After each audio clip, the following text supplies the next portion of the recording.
Hi everyone, welcome to Yashasri channel. మొదటిసారి మా ఛానల్ను చూస్తున్నట్లయితే subscribe and hit the bell icon. You will get the notifications. ఈరోజు recipe main ingredient దొండకాయ. దొండకాయలతో వేపుడు కాకుండా ఈసారి రోటి పచ్చడి ట్రై చేసి చూడండి. రుచికి రుచి, ఆరోగ్యానికి ఆరోగ్యం. మరి దొండకాయ రోటి పచ్చడి ఎలా చేయాలో చూసేద్దాం. ముందుగా 1/2 కేజీ దొండకాయలు తీసుకొని నీటిలో కడిగి పక్కన పెట్టుకోండి. వాటిని 4 భాగాలుగా చేసి చిన్న చిన్న ముక్కలుగా తరిగి పెట్టుకోండి. 100 గ్రాముల టమాటాలు తీసుకొని 2 భాగాలుగా చేసుకోండి. ఒక మీడియం సైజ్ ఎర్రగడ్డ తీసుకొని చిన్న ముక్కలుగా తరగండి.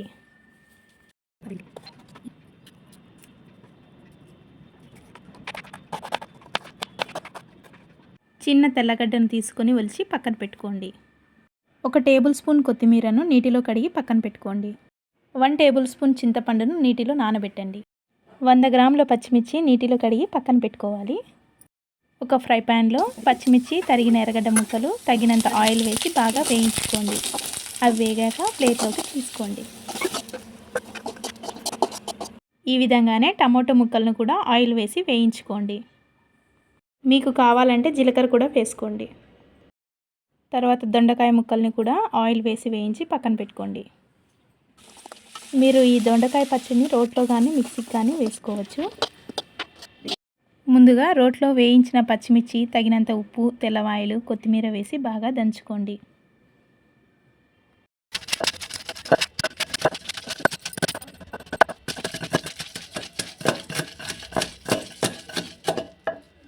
అవి బాగా మెదిగాక చింతపండు వేసి దంచండి.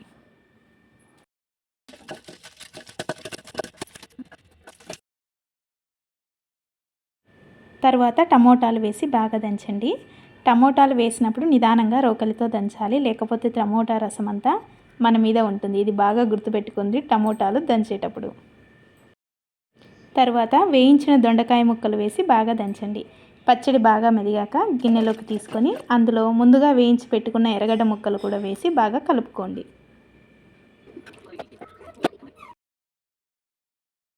ఈ పచ్చడి వేడి వేడి అన్నంలోకి, జొన్న రొట్టెలలోకి, చపాతీలోకి మంచి కాంబినేషన్గా ఉంటుంది. జొన్న రొట్టెల రెసిపీ కావాలంటే డిస్క్రిప్షన్లో లింక్ పెట్టాను, చూడండి. మీకు ఈ రెసిపీ నచ్చినట్లయితే like it, share it and subscribe to my channel. Thank you for watching my video.